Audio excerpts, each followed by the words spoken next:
प्रयाणकाले मनसाचलेन भक्त्या युक्तो योगबलेन चैव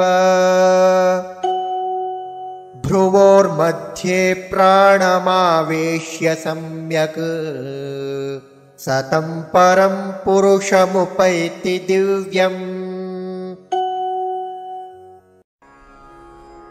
प्रयाणकाले मनसा अचलेन भक्त्या युक्तः योगबलेन च एव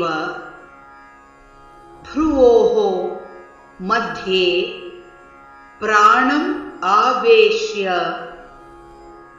सम्यक् सः तं परं पुरुषम् उपैति दिव्यम्। प्रयाणकाले मनसाचलेन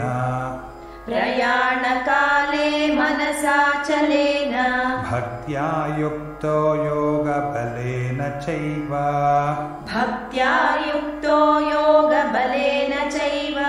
भ्रुवोर्मध्ये प्राणमावेश्य सम्यक्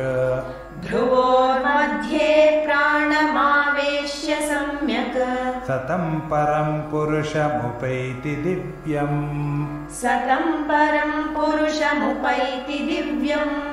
प्रयाणकाले मनसाचलेन भक्त्या युक्तो योगबलेन चैव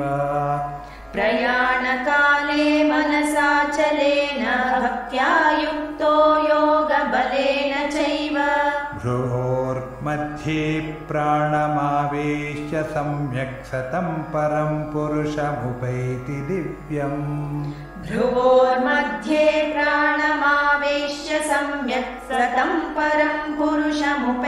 दिव्यम्। प्रयाणकाले मनसाचलेन भक्त्या युक्तो योगबलेन चैव भ्रुवोर्मध्ये प्राणमावेश्य सम्यक् सतं परं पुरुषमुपैति दिव्यम्। प्रयाणकाले मनसाचलेन भक्त्या युक्तो योगबलेन चैव भ्रुवोर्मध्ये प्राणमावेश्य सम्यक् सतं परं पुरुषमुपैति दिव्यम्।